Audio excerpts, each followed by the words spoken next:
Hi everyone. आज की इस वीडियो में हम BA program semester four minor political science competitive government and politics का पीवाईक्यू और एग्ज़ाम पैटर्न डिस्कस करेंगे। इसका सिलेबस पे अगर हम बात करें, पहली यूनिट आपको कॉम्पिटिटिव पॉलिटिक्स के बारे में समझना है, क्या होता है, इसका स्कोप क्या है, इसके मेथड्स क्या होते हैं, इसको एनालाइज करने के। फिर अगली यूनिट में आप पॉलिटिकल सिस्टम की क्लासिफिकेशन पढ़ोगे, पार्लियामेंट्री और प्रेसिडेंशियल सिस्टम, फेडरल और यूनिटरी सिस्टम।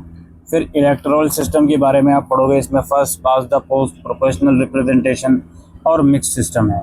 उसके बाद पार्टी सिस्टम के बारे में आप पढ़ोगे, सिंगल पार्टी, बाई पार्टी और मल्टी पार्टी सिस्टम। फिर आपका structure of power in society, इसमें क्लासिकल एलिटिस्ट थ्योरी पढ़ोगे, पावर एलाइट्स पढ़ोगे, pluralism and theory of ruling class पढ़ोगे। और फिर कंपेयरिंग रिजाइम्स है, जिसमें डेमोक्रेटिक, ऑथोरिटेरियन, वेलफेयर, पॉपुलिज्म और सिक्योरिटी रिजाइम्स के बारे में पढ़ोगे। ये इसका ब्रीफ सा सिलेबस है। आइए चलते हैं इसके पीवाईक्यू की तरफ। पेपर एज यूजुअल 90 नंबर का आने वाला है। 10 में से 5 क्वेश्चंस आपको करने हैं।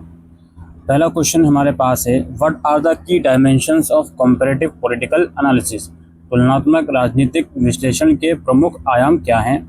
How does its methods and scope contribute to understanding of political systems.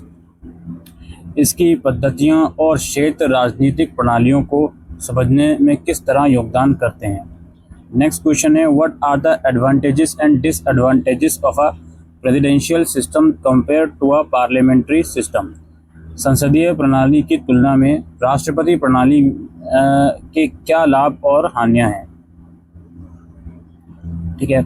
इसके बाद है, critically analyse the proportional representation system.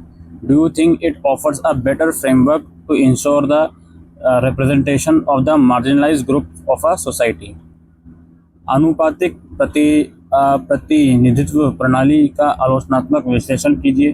क्या आपको लगता है कि ये समाज के हाशिए पर पड़े समूहों का प्रतिनिधित्व सुनिश्चित करने के लिए बेहतर ढांचा प्रदान करता है। उसके बाद नेक्स्ट क्वेश्चन है, discuss the emerging trends in the party system in the contemporary world. समकालीन विश्व में पार्टी प्रणाली में उभरती प्रवृत्तियों की विवेचना कीजिए।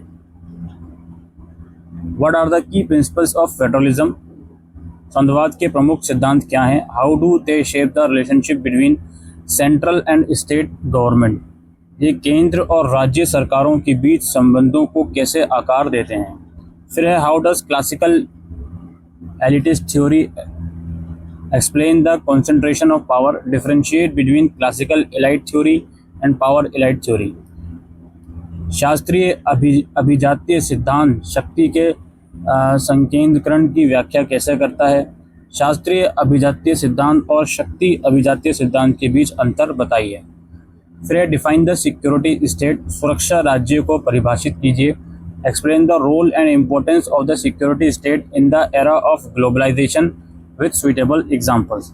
वैश्वीकरण के युग में सुरक्षा राज्य की भूमिका और महत्व को उपयुक्त उदाहरणों के साथ समझाइए।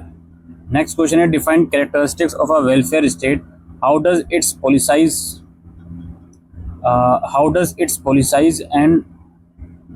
Policies and programs influence social welfare and economic development. कल्याणकारी राज्य की विशेषताओं को परिभाषित कीजिए। इसकी नीतियां और कार्यक्रम सामाजिक कल्याण और आर्थिक विकास को कैसे प्रभावित करते हैं। नेक्स्ट क्वेश्चन है, what are the benefits and challenges of a multi party system in promoting democratic representation and political stability compare to a two party system.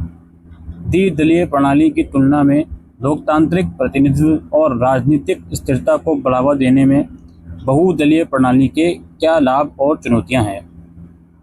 इसके बाद दोस्तों किन्हीं दो पर शॉर्ट नोट है। पॉपुलिज्म, लोक